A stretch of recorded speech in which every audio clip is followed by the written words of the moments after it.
I picked up a freshly shelled egg and tossed it into the air.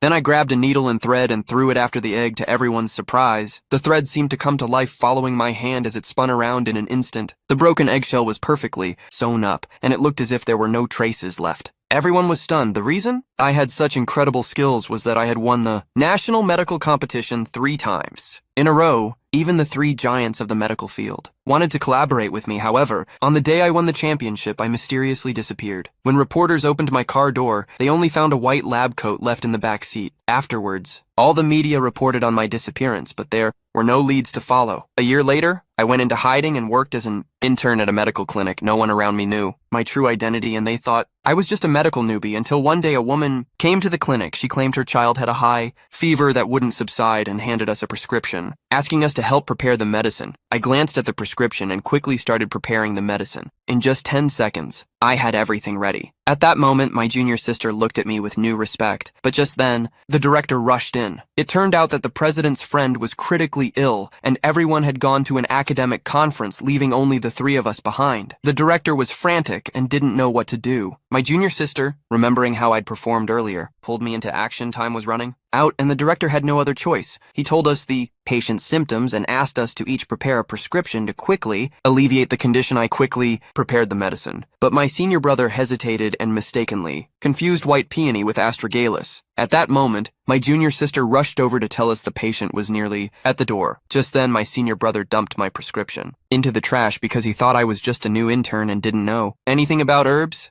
The director didn't have time to deal with this and told my senior brother to quickly make the medicine. But after the patient drank the herbal decoction, he immediately felt refreshed. Unfortunately, within 3 seconds, he vomited blood. At this point, the medicine king, noticing the white peony in the medicine, declared that it was an attempt to kill the patient. My senior brother, worried about being held responsible, blamed me for the mistake. I didn't argue, but immediately went to observe the patient's symptoms. I then quickly prepared a new prescription, intending to give the patient a new dose, but the medicine king knocked the medicine out of my hands. He didn't trust my skills because I was just an intern and suggested that the director take the medicine himself to prove his innocence. The director immediately drank the medicine, and to everyone's surprise, he felt an unprecedented relief. He even finished all the remaining medicine on the floor. However, the medicine king believed the director was just acting and proposed that if he could cure the patient, he would replace the director and take over the clinic, forced into a corner. The director challenged the medicine king to a life or death contest. The first round would test their hand steadiness, and they had to keep an egg intact for a minute. The medicine king sent his champion, a 3-time